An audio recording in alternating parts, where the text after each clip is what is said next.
Welcome to my vlog! What's up? Ngayon, wala kaming pasok. Ngayon sinisipag naman ako pumasok.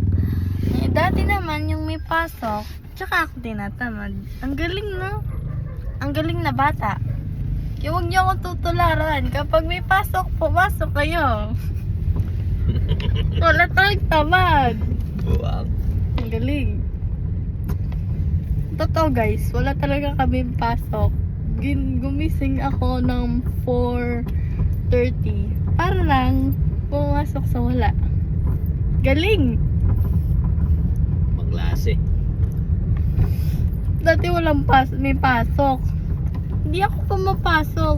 Nagigising ako ng mga late. Gusto ko lang pasok. Ang galing. Maagang pasok gising mo. Ewan ko sa sarili ko ba? Bakit ganon? Tamad ka mag-aral. At alam mo, napapansin ako, tumataba na ako. Kaya guys, magda-diet na tayo. Ayokong matulad dito guys. Tingnan yung katawan niya. Ang aga-aga pa lang. Anong oras pa lang? Rian, sinasabi ko sa'yo. Oras pa lang. Sinasabi ko sa'yo. Ano? Ayan. Sinasabi ko sa inyo. Yan. Ang aga ko siyang ginising. Sabi ko mag-e-exam ako. Dahil di ko na-exam yung isa. Nakalak yung school. Tawa-tawa na lang siya, oh. Parang ba naman Buwang ako? ka kasi.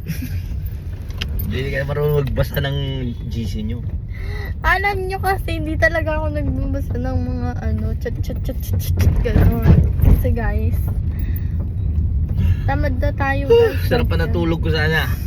Galit pa siya guys. Nagkakataba na ako. No. Ay, namumblema siya sa taba eh. Pagpasok nga eh. O dahil mo na exam mo sa school. Guys, kaaga ko siyang ginising. Wala naman tao, nakalak. 6 na nga eh. Actually, 6 nga yung start eh. Walang tao. Pasok pa ba yun ng tamang bata? Tawang-tawa ka naman! Tawang-tawa! Mag-jogging naman tayo. Ay, hindi. Upo na yan. Ayoko. Okay na yan. Ayoko. Tama na yung vlog mo. Dahil... Ubus na yung story. my gosh.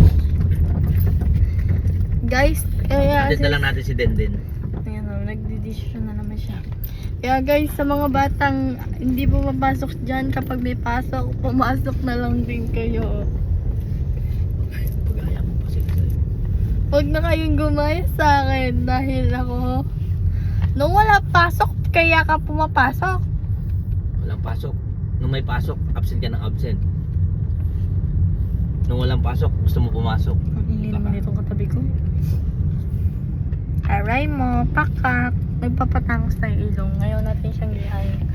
Ganyan magpatangos ng ilong. Halatang naka-uniform pa. Papasok ka, tay. Ipasok ka, tay. Kala mo naman masipag.